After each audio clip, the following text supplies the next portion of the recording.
pecado por hierro, pecado por error, pecado por ignorancia, pecado por equivocación. En el libro de Levítico, también en el libro de Números, vamos a tener como dos categorías en cuanto a la voluntad acerca de los pecados. Unos serían pecados que se hacen en ignorancia, sin saber, sin conocimiento previo de que lo que uno está haciendo está yendo en contra de la palabra de Dios, de los mandamientos de Dios, porque aquí de manera específica, y aunque con alguna variación, utilizando sinónimos, cambiando el orden de las palabras, pero vamos a tener una frase que se va a repetir en Levítico, lo tengo aquí anotado. La frase que se va a repetir básicamente está Levítico 4.2, donde nos va a decir: alguno de los mandamientos de Adonai sobre cosas que no se han de hacer e hiciere alguna de ellas. Es decir, mandamientos que prohíben hacer algo y la persona los hace. Esta frase la tienes o la tenemos en Levítico 4.2, Levítico 4.13, Levítico 22, Levítico 4.27. Cuando digo 22 me refiero al capítulo 4. Estamos siempre en el capítulo 4. Verso 2, verso 13, 22 y 27. Esta frase es la que de alguna manera va a definir los pecados que vamos a tener aquí. Y la ofrenda por el pecado, la hatat en hebreo. Bien, entonces, en todos estos casos que vamos a mencionar, capítulo 4, son pecados que se hacen en ignorancia, por hierro. No a sabiendas, no con soberbia, no con alevosía, premeditación y nocturnidad, sino que uno simplemente, Dios ha dicho, esto no se hace, y esa persona lo hace. Y luego se entera y le dicen, mira, hiciste esto y Dios dice que no se haga. Entonces se inicia el proceso de presentar la hatat, la ofrenda por el pecado.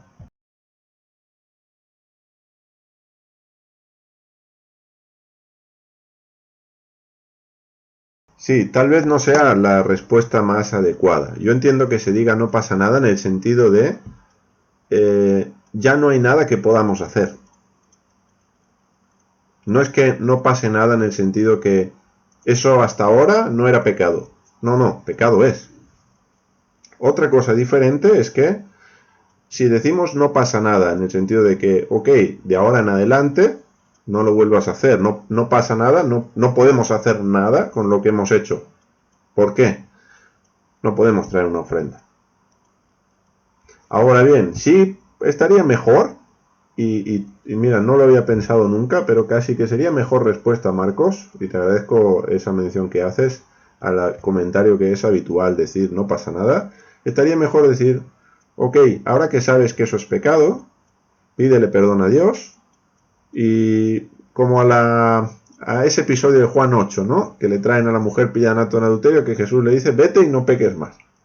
Entonces pide perdón a Dios y no lo hagas más. Sería casi más apropiado, más correcto hacer eso. Y que la ignorancia efectivamente no libra de culpa.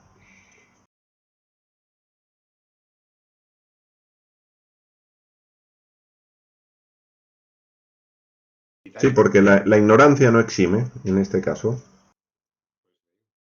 Efectivamente. De hecho, mira, un ejemplo muy, muy básico en la ley natural, en la ley de un país, de una ciudad. Hace años estábamos en Granada, conduciendo por la ciudad de Granada, en el sur de España, y en el centro de la ciudad era lo que nos interesaba visitar, así que nos metimos con el coche en el centro de la ciudad y condujimos por el centro y buscamos aparcamiento y aparcamos y bien. Vimos Granada, nos volvimos en esta casa y al tiempo recibimos una grata notificación de la policía. Una multa. Una multa por circular en el centro de Granada por una calle que no se podía circular porque era solo para autobuses y taxis. ¿Yo lo sabía? No tenía ni idea. que esa calle solo era para autobuses y taxis, por eso conduje por esa calle. ¿Eso me eximió de la multa? Yo podía alegar ignorancia y decir, es que no lo sabía. Muy bien, usted no lo sabía, pero lo hizo. Entonces, si es así en el plano natural, de igual manera en el plano espiritual con Dios. No vamos a poderle decir a Dios, es que no lo sabía. Sí, no lo sabías, pero es mi ley. Y la infringiste.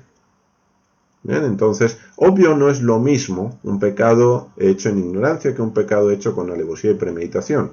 Pero es pecado igual, porque el pecado, una de las definiciones básicas de pecado que da la Biblia, es infracción de la ley. Entonces, no importa que tú lo sepas o no lo sepas. Importa que la ley se ha infringido. Entonces, eso ya es pecado, infracción de la ley.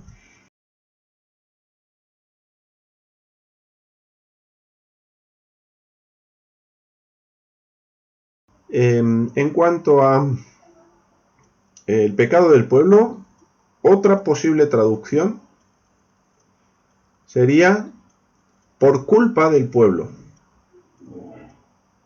Esto cambiaría bastante el sentido. Pero también se podría entender esto en el texto hebreo. No es que él peca, sino que por culpa del pueblo, él es culpable de algo. Sería otra manera de entender el texto. Ahora bien, el sumo sacerdote puede cometer un pecado por yerro a la manera que lo cumpliría o lo cometería cualquier persona del pueblo. Podría ser también. Entonces, puede ser que aún sabiendo o se olvida. Es decir, ignorancia no solo implica que lo sé todo, sino que de pronto hago algo porque no me acuerdo y es como si no lo supiera. Y luego digo, ay, es verdad. No lo hice con voluntad de desobedecer un mandamiento, sino simplemente en aquel momento no tenía todos los versículos en la Biblia. Por ejemplo, es solo una aplicación.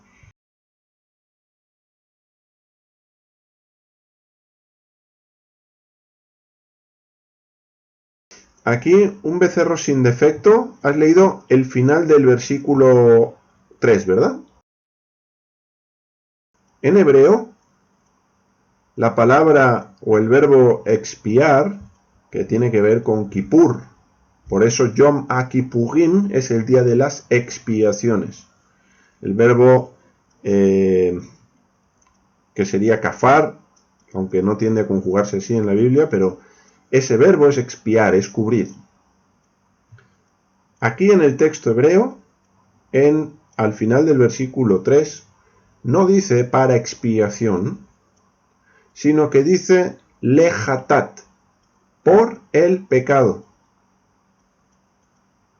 Entonces, no es lo mismo traer un becerro sin defecto por el pecado, es decir, el motivo de traer el becerro es el pecado que ha cometido. Por lo tanto, esa ofrenda se la llama hatat, ofrenda por el pecado. En algunas traducciones vierte por expiación por el pecado. Pero expiación a secas no. Expiación a secas lo vamos a tener en alguna ocasión a lo largo de este texto, pero no en todos los casos donde en Reina Valera 1960, por ejemplo, pone expiación. Entonces eso es algo importante también a la hora de estudiar el texto, porque si no parece que todo sea para expiar, expiar, expiar. Y sí, tiene una función expiatoria la hatat, sí. Pero, en este caso, se trae no con la finalidad de expiar, sino porque ha pecado. Es el hatat. Has cometido un pecado, traes algo por haber cometido el pecado. Sí, esto es lo que nos está diciendo aquí.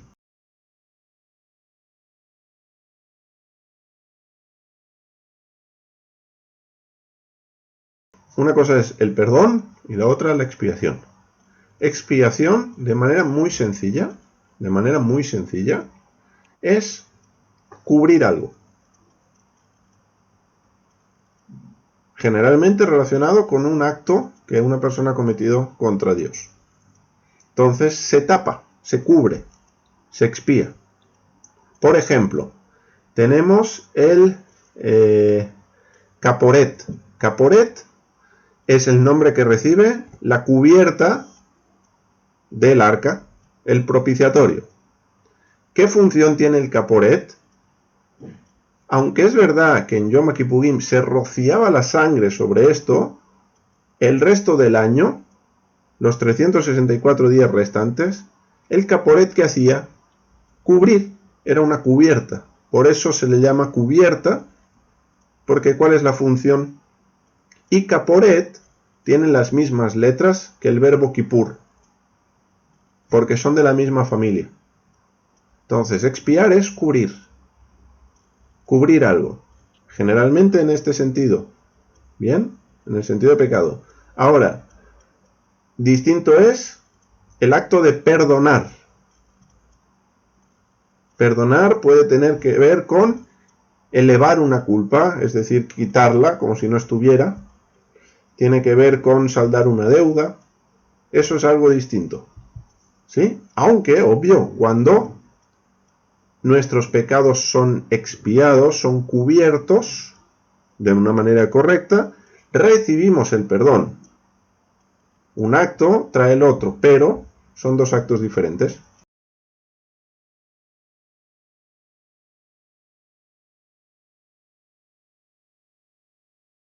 Sí, Yom Kippur o Yom Kippurim es primero que es una solemnidad, es una cita señalada dentro de las citas anuales, una santa convocación. Hay 7 santas convocaciones anuales. Yom Kippurim es una de ellas. Y tiene como objetivo último el perdón del pecado de toda la nación.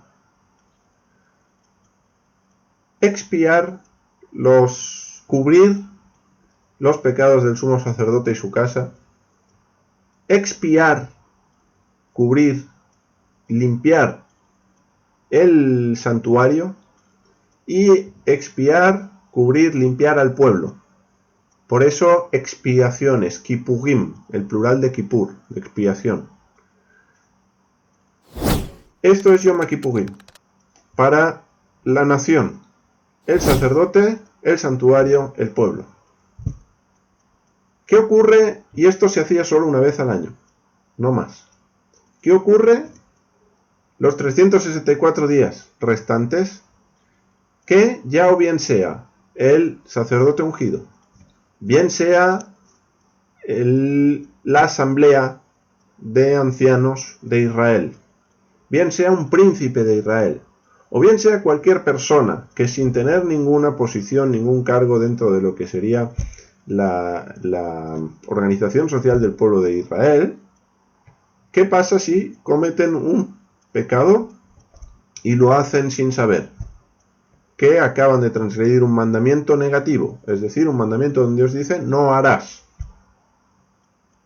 Para eso tenemos estas ofrendas que se podían traer cualquier día del año, siempre y cuando se cometiera un pecado en ignorancia por hierro. Entonces tenemos la hatat, la ofrenda por el pecado. ¿Qué es esta? ¿Tiene puntos en común con Yom Kippurim? Sí, porque van a ser ofrendas donde veremos un rociado de la sangre, donde hay elementos que tienen puntos en común. Pero una cosa sería Yom Kippurim y la otra es esta ofrenda que se hacía cualquier día del año, sin ninguna fecha específica. Y era solo a nivel personal, no tenía la dimensión que tenía Yom Kippurim para la nación.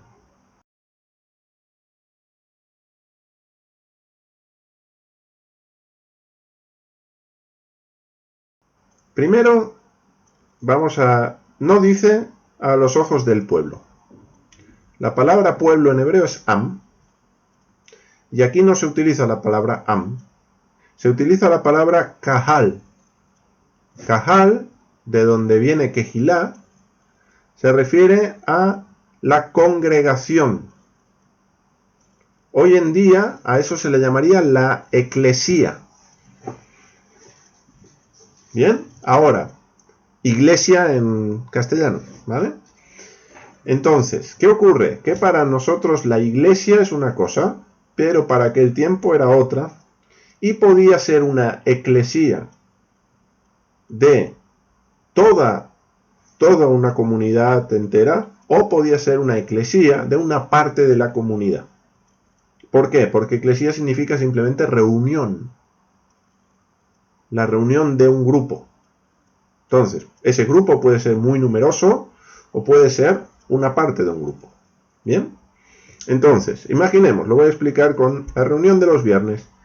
Lo que estamos haciendo es una eclesía, una reunión para estudiar. Esto es una eclesía desde la etimología del término.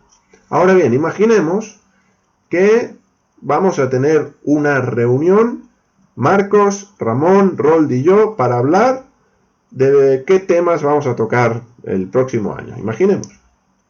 Eso es una eclesía de la reunión, o sea, una eclesía del grupo de los viernes.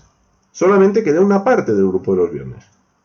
Pero también sería eclesía, igual, indistintamente. ¿Bien? Y en la Biblia, cuando, sobre todo en el Nuevo Testamento, se habla de ese término eclesía, tiene los dos sentidos. Incluso tiene un tercer sentido, que es un sentido profético, que es la reunión del pueblo de Israel. Pero no entraría aquí ahora, ¿vale? Entonces, eso por un lado. No dice pueblo, dice cajal.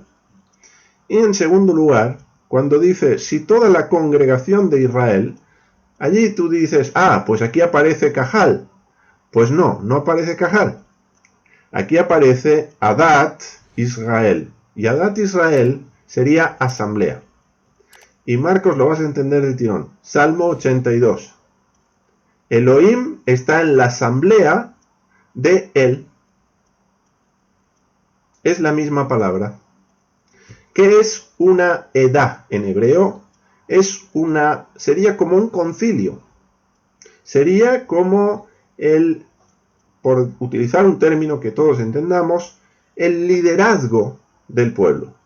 Lo que en tiempos de Yeshua se llamaba el Sanedrín. Entonces, vamos a coger todo eso y lo vamos a meter en el texto y vamos a leerlo con esa comprensión.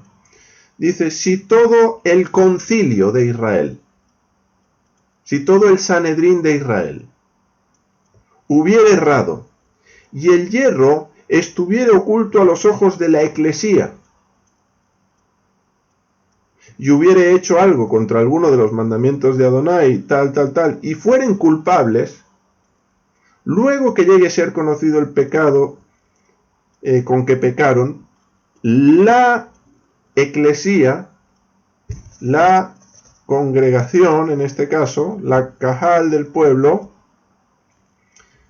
dice, ofrecerá un becerro por el pecado y lo traerán delante de la tienda de reunión. Y fíjate, y los ancianos de la edad, los ancianos de el concilio, es decir, los ancianos quienes eran el pueblo de Israel, los que juzgaban al pueblo. Por eso es un Sanedrín. ¿Qué hacía el Sanedrín? Juzgar. Entonces los ancianos cometían un pecado, ellos venían y ponían sus manos y confesaban el pecado.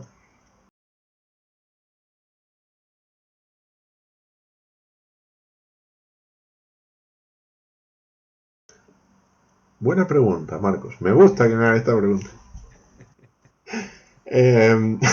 No me la esperaba.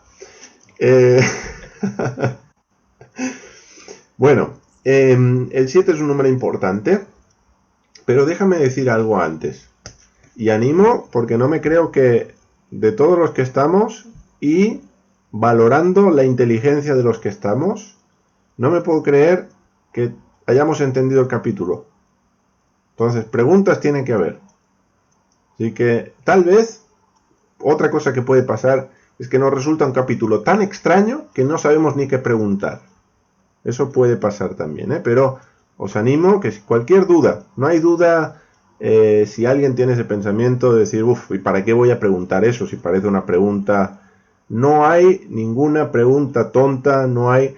Lo tonto, perdonadme que lo diga así, es no preguntar. Porque si tienes una duda y hoy termina el capítulo 4 Mira el ritmo que llevamos de estudio. No sabemos cuándo vamos a volver a Levítico 4. Hoy es el día de preguntar de este capítulo. Aprovecha. Y pregunta y abre el micro y levanta la mano, que para eso es el estudio, ¿vale? Así que os animo, si tenéis una pregunta, cualquier que sea, hacedla. No os quedéis con la duda, porque si no, esta noche os vais a dormir con la misma duda. Entonces, Marcos, número 7, importante, por si acaso no vuelve a aparecer. En este caso, tanto la hatat del sumo sacerdote, el sacerdote ungido, como la hatat, la ofrenda por el pecado, de el concilio de los ancianos, era una sangre que entraba dentro del santuario. Se quedaba en el lugar santo, no pasaba al lugar santísimo, solo va a pasar al lugar santísimo en Yom Kippurim. ¿Vale? Esa es otra de las diferencias que tenemos entre este tipo de ofrendas y las ofrendas de Yom Kippurim. ¿Vale? Pero en el caso del sumo sacerdote y del concilio, la sangre entra al lugar santo, y cuando dice que se rocía delante de la cortina o delante del velo, se está refiriendo justamente al velo que separa el lugar santo del lugar santísimo. No es el velo exterior. Bien, porque luego va a decir, y pondrá de la sangre en los cuernos del altar del incienso. Y el altar del incienso es el que está dentro. El altar del holocausto es el que está fuera. ¿Vale? Entonces, en el caso de sacerdote y concilio, entra la sangre. En el caso del jefe, del príncipe, del nasí y del cualquier otra persona, no va a entrar. Bien, esta va a ser una diferencia en las hatat, la ofrenda por el pecado. ¿Por qué? Porque como vemos, Dios lo considera de alguna manera como de más importancia el pecado que ha cometido el sumo sacerdote o el que pueda cometer el concilio. Por eso entra la sangre hasta ese lugar y por eso se rocía 7 veces, ya hablamos del 7, hacia el velo. Y se ponen los cuernos del altar del incienso. O sea, que si no hubiera ese velo, caería la sangre directamente En el propiciatorio, sí. Sí. Ahora, ¿dónde se hacía lo del propiciatorio? Era en Yom Kippurim. ¿Por qué? Porque ya no es solo el pecado, allí en Levítico 16 se lee, ¿vale? Ya no es solo el pecado de una entidad, sino es mayor. Entonces, digamos que cuanto más peso tiene la persona o el colectivo que comete el pecado, es necesaria una mayor interioridad o interiorización de la sangre dentro de lo que sería el santuario. Más lejos tiene que llegar la sangre para que el perdón se extienda a todos.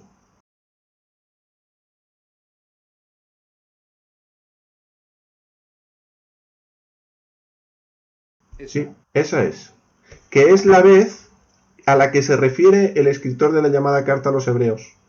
Cuando dice una vez al año y una vez al año y una... ¿Por qué la mención de una vez al año? Porque el escritor de la llamada carta a los hebreos lo que tiene en mente no son estas ofrendas, sino es Yom Kippurim y las ofrendas de Yom Kippurim. Por eso, la sangre de Yeshua tuvo que entrar al santuario celestial. Porque si no, no podía haber el perdón del pecado y de la muerte. No podía haber, no era posible. Fíjate cómo vamos con escalas. Entonces, lo más lejos que se llegaba aquí en el plano terrenal era el santos, el lugar santo, el santísimo, el santo de los santos, en hebreo. Entonces, el lugar santísimo era en Yom Kippurim una vez al año. ¿Dónde entra Yeshua? En el santo de los santos, pero del celestial.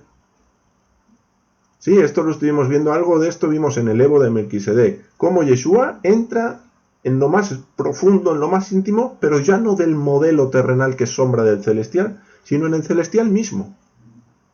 Por eso su perdón va más allá, o su expiación va más allá de lo que puede ir cualquier expiación aquí en la tierra.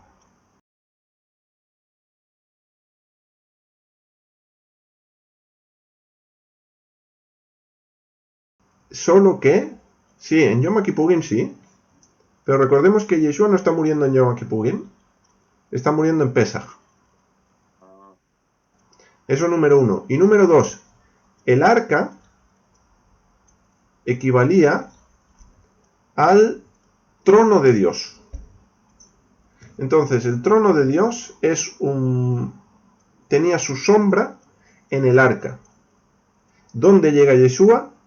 A la diestra del Padre, delante del trono del Padre, para presentarse como sacrificio y decir, mira, la sangre. Aquí está la sangre para que tú puedas extender tu perdón, puedas, todo aquel que se arrepienta, etcétera, etcétera, que puedas ser libre del pecado, libre de la muerte, todo lo que hace Yeshua, que es impresionante. ¿Vale? Entonces, ¿puedes repetir eso? No me sí, que digo, primero que Yeshua Jesús no muere. no muere en Yom Kippurim, él muere en Pesach. Entonces, Él muere en Pesach. Ahora bien, ¿dónde entra él? Él entra en el santuario celestial y va al santo de los santos. ¿Qué representa o de qué es símbolo el arca? ¿De qué sombra el arca donde se rocía la sangre 7 veces en Yom Kippurim? Es sombra del trono de Dios. Entonces, Yeshua no necesitaba rociar su sangre sobre el arca, sino que él necesitaba presentarse ante el Padre, que es el verdadero. ¿Sí? ¿Por qué? Porque su perdón no iba a ser como el de Yom Kippurim. El de Yom Kippurim, según el escritor de la carta a los Hebreos, dice que no hace perfectos a aquellos que ofrecen esos sacrificios. ¿Por qué? Porque al año siguiente, ¿qué se tiene que volver a hacer? Se tiene que volver a hacer Yom Kippurim. Y al otro año, Yom Kippurim. Y cada año Yom Kippurim. Entonces, Yeshua dice, entró una vez y para siempre. Murió una vez y para siempre. No está cada año muriendo por los pecados. ¿Por qué? Porque él entró a la presencia del Padre. Él entró a la realidad representada por el arca, que es el trono de Dios. Y es como si en el trono de Dios, con su sangre, hiciera así, ante el Padre. No es algo que diga la Biblia, pero para que entendamos la imagen, entonces, Dios, ¿qué hace? Ve eso y dice, ok, ahora yo puedo dar el perdón y el sacrificio de mi hijo puede limpiar la conciencia de pecado para que no estén cada año trayendo y puedo quitar la muerte. Gracias a mi hijo.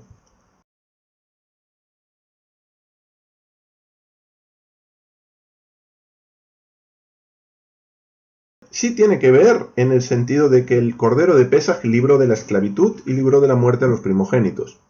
Entonces, Pesaj, y de ahí la importancia del sacrificio de Yeshua, y a veces las interferencias con los sacrificios de la tierra. El sistema sacrificial que estamos estudiando ahora, ninguno de los sacrificios, ninguno, está pensado para quitar la muerte. Ninguno. ¿Puede purificar de la muerte? Sí. La vaca roja purifica por el contacto con muertos. Las cenizas de la vaca roja purifican por contacto con muertos. Ahora bien, no eliminan la muerte en sí. El único sacrificio que elimina la muerte es el sacrificio de Yeshua. Entonces, muere en Pesaj, ¿sombra de qué? O mejor dicho, ¿realidad de qué sombra? Del Pesaj que teníamos en el Éxodo. ¿Por qué? Porque en Éxodo el sacrificio, el Corbán Pesaj, la ofrenda de Pesaj, sí libró a los primogénitos de la muerte. No murieron. Literalmente no murieron. Entonces, haciendo realidad esta sombra que teníamos en el Corbán Pesaj, Yeshua muere, ¿para qué? Para que todo aquel que en él crea no se pierda, mas tenga vida eterna. Como le va a decir a Nicodemo. Por eso el sacrificio de Yeshua, la muerte de Yeshua, es único. Y tan importante, y tan necesario, y tan vital, nunca mejor dicho. Porque es vital creer en él y aceptar lo que él hizo. Bien, entonces, Ese es el punto, y Yeshua entra en el Santo de los Santos a semejanza de lo que hacen los sacerdotes en la tierra, o lo que hacían los sacerdotes en la tierra cuando estaba el Mishkan o cuando estaba el templo, ¿sí? Y no se me olvida el 7, ¿eh? Ahora iremos al 7.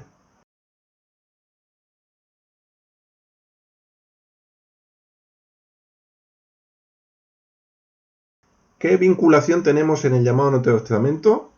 Que nos hace libres de la esclavitud del pecado. Esto lo va a decir Pablo en Romanos 8. En Romanos 8, él va a dar gracias por Yeshua el Mesías, porque por medio de él es libre de la esclavitud del pecado y de la muerte. Y esto, la esclavitud del pecado y de la muerte, ninguno de estos sacrificios lo podía hacer. De hecho, ni siquiera era el sentido de estos sacrificios. Por eso, te hacía antes la mención de expiar, es cubrir. Lo que hemos explicado otras veces, levantar la alfombra y meterlo debajo y poner la alfombra. Pero sigue estando. Sigue estando. Y la inclinación a pecar, o mejor dicho, la imposibilidad para mi carne de obedecer a Dios, está. ¿Dónde es posible? Por medio de Yeshua. ¿Por qué? O por medio de la aceptación de lo que él hizo, donde Dios, aquella persona que lo acepta, que lo cree, que se arrepiente, que se bautiza en su nombre, recibe la promesa del Padre, que es el Espíritu del Padre, el Espíritu de Dios. Por medio del Espíritu de Dios, tiene la potencia de Dios, la energía de Dios, la dinamita de Dios para obedecer a Dios. Bien, entonces uno es libre de esa esclavitud del pecado, en la que Pablo vemos en Romanos 7 que dice, mira, con mi mente me deleito en la ley de Dios. Hay de aquellos que ni siquiera con su mente se deleitan en la ley de Dios, estamos fritos. Pero Pablo se deleita en la ley de Dios con su mente, pero dice, pero veo otra ley en mis miembros. ¿Cuál es la ley en sus miembros? La ley del pecado. ¿Y qué ocurre? Que acaba pecando. Porque es esclavo del pecado. Entonces viene Yeshua, libera de esa esclavitud, cambiamos de dueño, ya no tenemos al dueño del pecado, ahora el dueño es Dios. Comprados por Yeshua, entregados al Padre, decir, ahora son tus siervos, siervos de la justicia de Dios. Esto desarrolla Pablo en Romanos, que también es una carta que estuvimos estudiando los viernes. ¿Sí? Entonces, no básicamente, pero sí de una manera muy importante, la esclavitud del pecado y la muerte es lo que Yeshua barre de alguna forma.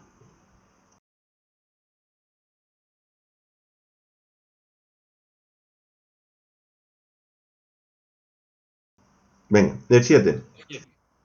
El número 7. Vamos allá. El 7.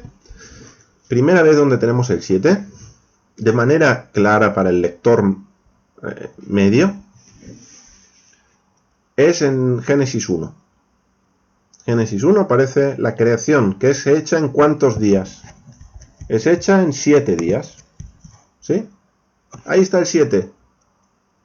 De manera no evidente, el 7 está en el primer versículo. No me voy a meter a eso porque tiene que ver con el texto hebreo, las letras, número de letras hebreas. No es el contexto. Pero el 7 está desde el primer versículo de la Biblia.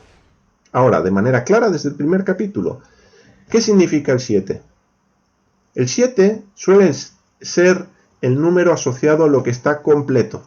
Y procesos completos, procesos terminados. Bien, la creación, 7 días. Tenemos periodos de 7. ¿Cuándo? En el conteo del Homer, de la cabilla que se mecía. Dice, contarás 7 Shabbats completos. Y al día siguiente, Shavuot, la fiesta de las semanas. Una semana se entiende como un ciclo de tiempo completo. Luego se habla de un Yobel, que era un conteo de 7 años. 7 años. Cada 7 años, además, era un Shemitah, un año sabático que diríamos a día de hoy. Bien, luego 49, 7 por 7. En cuanto a años, teníamos el Yobel, al año 50. Entonces, vemos que Dios estructura el tiempo a través del 7. Además, tenemos 7 santas convocaciones durante el año. tenemos el Shabbat, que es el séptimo día. Entonces vemos que Dios en la Biblia el tiempo lo tiene estructurado en periodos de 7, que son periodos completos. Tenemos episodios como el famoso de Pedro y Jesús. ¿Cuántas veces perdonaré? 7. ¿Y 7 qué es? Una exageración para Pedro. Pero de manera plena.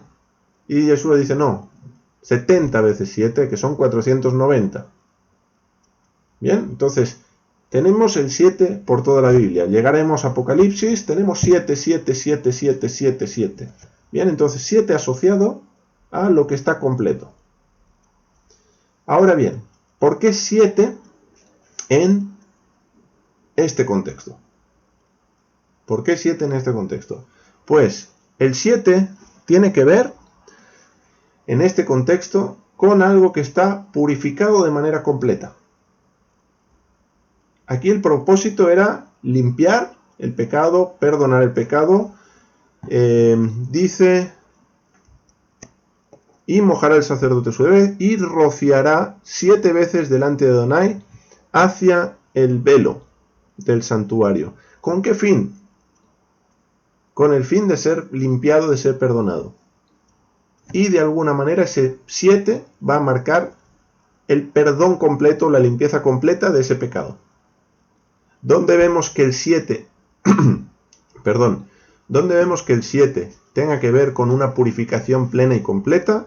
Por ejemplo, en el Salmo 12, verso 6.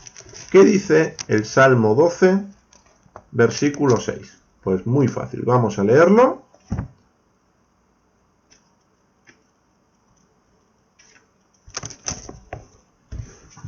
Dice, las palabras de Adonai son palabras limpias, como plata refinada en horno de tierra, purificada 7 veces. Entonces, según estas palabras, ¿qué se hacía con la plata? Se purificaba, se refinaba 7 veces, se pasaba por el fuego. ¿Para qué? Para acabar de sacarle cualquier impureza. Entonces, 7 veces que rociamos sangre, tiene que ver con esto. Para que haya una purificación completa, un perdón completo, una expiación completa. Se va a rociar sangre 7 veces, en este caso. Se va a rociar sangre 7 veces con la vaca roja. Los que siguen las parashot de la semana, las porciones de la Torá de cada semana, tocan esta semana la parashá Jucat, donde aparece. Y el sacerdote rociaba 7 veces de la sangre de la vaca roja. Y donde vamos a encontrar en otro contexto el tema del rociar 7 veces con Yom Kippurim. En Yom Kippurim, en Levítico, también se va a rociar 7 veces y además va a aparecer en 2 versículos que se rocía 7 veces. Con lo cual, ¿qué tenemos? Pecado, ya sea en el caso de la Hatat, sea en el caso de Yom Kippurim, o cuestión que tiene que ver con la muerte y la purificación de los inmundos con la vaca roja. Entonces, ¿de qué sombra? De vuelta, como decíamos antes, de la muerte de Yeshua y la sangre de Yeshua, que nos redime, nos limpia, pero ahora sí de manera completa en la realidad de Dios. Bien, por eso ya dice que una vez y para siempre, no hizo falta más.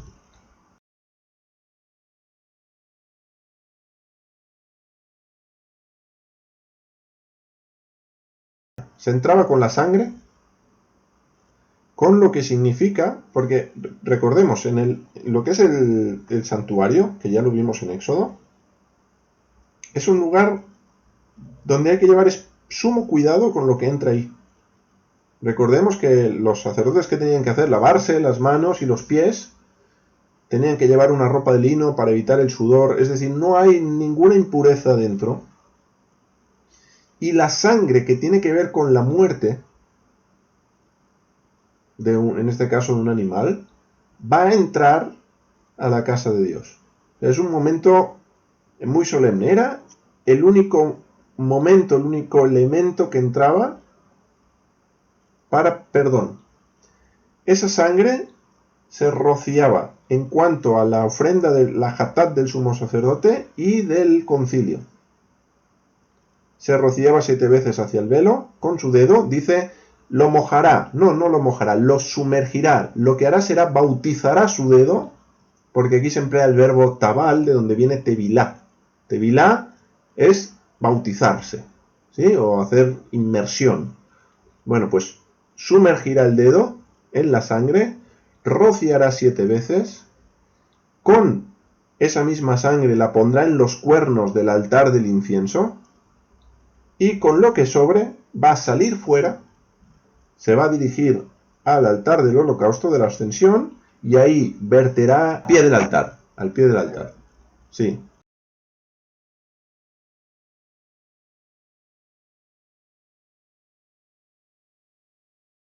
Se hace solo en el caso del sumo sacerdote, el sacerdote ungido, como lo llaman en este capítulo, y del concilio, de los ancianos. En el caso del príncipe y de cualquier persona del pueblo, de la tierra, no se hace. Como he dicho antes, el rociamiento de la sangre 7 veces lo vemos en estos dos casos, que era un becerro además. Lo vemos en la vaca roja y lo vemos en Yom Kippurim. Creo que con el becerro también, si mal no recuerdo. Tendría que verlo. No sé si era el becerro o el... Tendría que ver bien en Yom Kippurim qué animal era. Solo no. Al menos en esos 3 casos. No recuerdo otro caso y posiblemente lo haya en la Biblia. Si tenéis textos, los podéis compartir, por favor.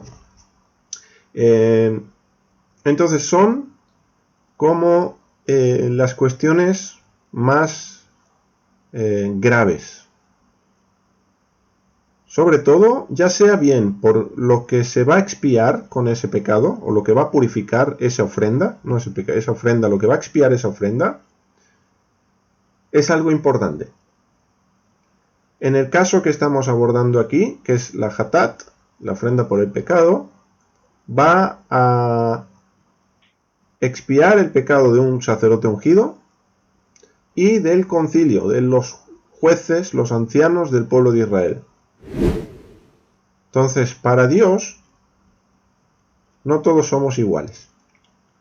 No hace acepción de personas a la hora de juzgarnos, y Él hace salir su sol sobre justos e injustos, sí, pero para Dios no es lo mismo que peque el sumo sacerdote que peque una persona del pueblo, el zapatero de mi barrio. Los dos pecan, sí. Los dos tienen que traer una ofrenda por el pecado, sí, pero primero el sumo sacerdote un becerro. El zapatero le vale con una cabra o una oveja, una cordera. No es lo mismo, no tiene el mismo valor un becerro que una cabra o una cordera. ¿Bien? Luego, la sangre de la hatat del sumo sacerdote sí va a entrar en el santuario. La del zapatero no. La del zapatero es suficiente con que se ponga en los cuernos del altar del holocausto. Bien, entonces, así como para Dios todos los pecados son pecado, pero no todos los pecados son iguales, de la misma manera, todo aquel que peca tenía que traer una ofrenda, pero no todos tenían que traer la misma ofrenda ni tenía la misma importancia o gravedad. Bien, entonces, cuanto mayor era el grado de responsabilidad dentro del pueblo de Dios, en este caso concreto, más se tenía que hacer para expiar el pecado. Por eso, en Yom Kippurim, como no es solo por una persona, y como no es solo por el concilio, sino que ahora hablamos de el sumo sacerdote y su casa, hablamos del pueblo. ¿Cuánta gente es eso? Y hablamos de el santuario incluido, porque se tenía que expiar el santuario, a causa de las impurezas. El santuario, dices, pero el santuario, ¿por qué si no peca? ¿Por qué? Porque expiar no solo no era recibir perdón, sino limpiar, cubrir. purificar, ¿sí? La sangre purificaba desde el punto de vista de Dios también. Entonces, eso implicaba que el sumo sacerdote entrase hasta el lugar santísimo.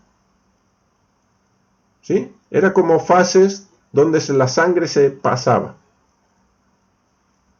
Bien, cuanto más adentro se tenía que, cuanto más se iba a expiar, más adentro se tenía que llevar la sangre. Para entendernos, se tendría que decir de esta forma. Cuanto más se iba a expiar, más hacia adentro se tenía que llevar la sangre.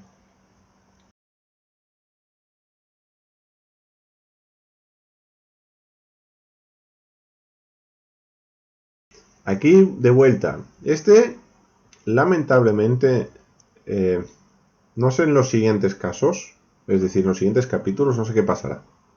Sorpresa, sorpresa. Pero en este capítulo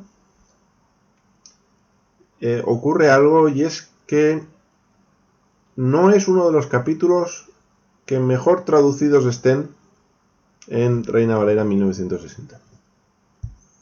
En honor a la verdad tengo que decirlo. Sí, ya sabéis que yo leo Reina Valera, que no tengo alergia a las traducciones, que no soy de los que va diciendo quemad vuestras Biblias. No digo eso, ni estoy de ese lado. Gracias a Dios por la traducción y las traducciones. Por pésimas que sean, pero el mensaje llega. Pablo en una ocasión dicen, mira, están predicando a Yeshua, pero lo hacen por envidia. Bueno, pero al menos Cristo es anunciado. Entonces, mira, lo están haciendo con un mal motivo, pero el mensaje está llegando. Entonces, aquí, que no lo hacen por un mal motivo, sino que el motivo de las traducciones es que el mensaje de Dios llegue, pues aún con mayor motivo veo bien que el mensaje llegue. Ahora, dejando a un lado esto, luego a nivel idiomático, ¿qué ocurre? Que si donde pone la palabra pecado traducen expiación, y donde pone la palabra expiación en hebreo traducen expiación igual, un lector en español va a ver siempre lo mismo y le va a parecer todo lo mismo. Y no es lo mismo. O un lector en español va a llegar aquí y va a decir, y delinquiere. Los otros no delinquen. Aquí cambia la cosa. No cambia. Solo que tal vez la palabra no es la misma o no es la mejor para traducir, o bien también ocurre que esta palabra que aquí han traducido por delinquir, en otra parte no la han traducido por delinquir. Entonces, ¿qué ocurre? Que no hay una concordancia en los términos y parece que es algo diferente que no ha hablado antes. No. De esto ya ha hablado antes. ¿Dónde ha hablado antes? Pues fíjate, cuando dice en el versículo 3, dice, si el sacerdote ungido pecare según el pecado del pueblo. En hebreo, la palabra pecado del pueblo, esta palabra pecado, del versículo 3, y la palabra que aquí dicen delinquiere, es de la misma raíz, de la misma familia. Es el mismo verbo. Y es el verbo que tiene relación con ser culpable.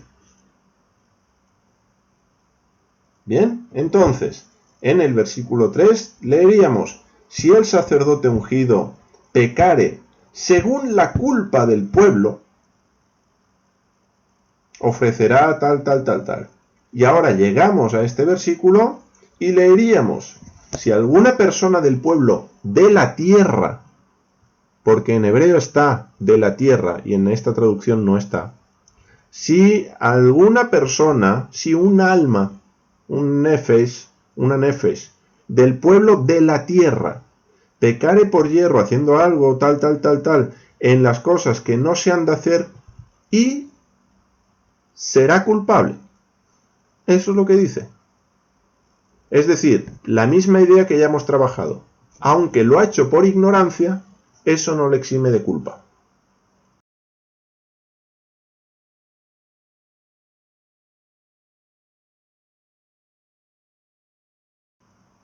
Básicamente, y lo digo con sinceridad, no veo nada que yo pueda manejar que no hayamos tratado. Básicamente hemos ido tratando.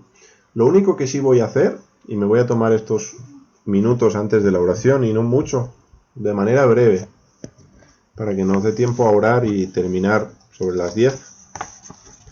Lo que sí quiero hacer es el esquema de lo que tenemos en este capítulo, para que todas aquellas personas, todos aquellos de vosotros que queráis continuar estudiando este capítulo por vuestra cuenta, tengáis la estructura, tengáis el esqueleto. Bien, básicamente lo que tenemos aquí son 3 tipos de hatat, 3 tipos de ofrenda por el pecado, que tiene que ver con la persona que comete el pecado.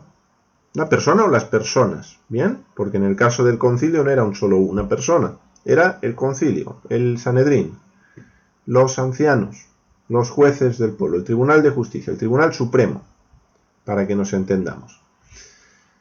Tenemos el primer tipo, que es el que tiene que ver con el sacerdote ungido. El segundo tipo, que tiene que ver... dije 3, son 4.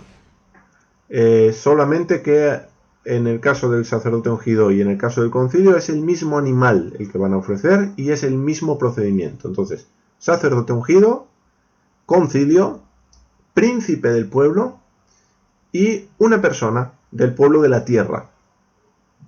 Bien, estos 4 son lo que habla el texto. ¿Qué tienen que ofrecer el sumo sacerdote y el concilio? Un becerro.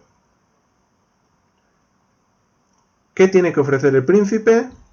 Un macho cabrío. ¿Y qué tiene que ofrecer la persona del pueblo?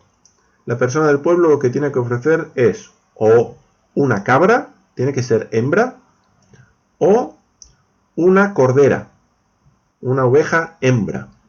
Bien, en ambos casos. Tiene que ser hembra en ese caso, en el caso de una persona del pueblo. El motivo lo desconozco. Que tiene que haber un motivo, como en todo. La Biblia no dice las cosas porque sí. Bien. Con el caso o con la hatat del sumo sacerdote y del concilio hemos explicado bastante.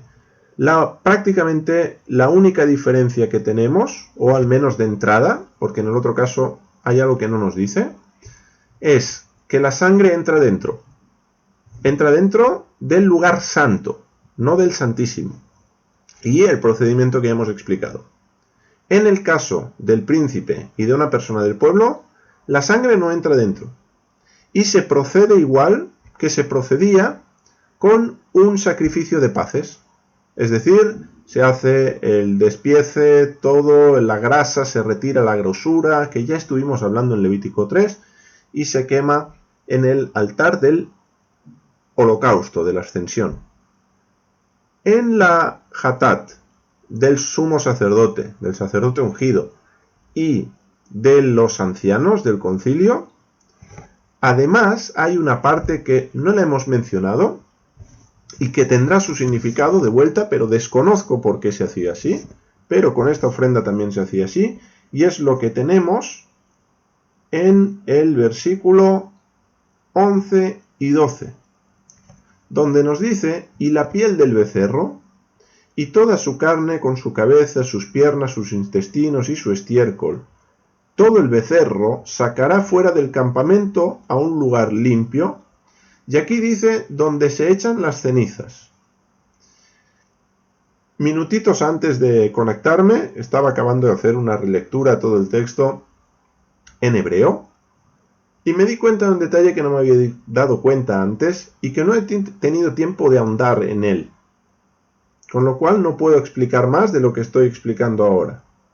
Bien, si puedo ahondar en este detalle y tengo algo que será de enriquecimiento para el grupo, lo estaré compartiendo en otra ocasión. Pero aquí lo que dice donde se echan las cenizas, en el texto hebreo, no dice exactamente dónde se echan las cenizas, sino que va a utilizar otras palabras, otros términos, que sería algo así como el montón de la grosura.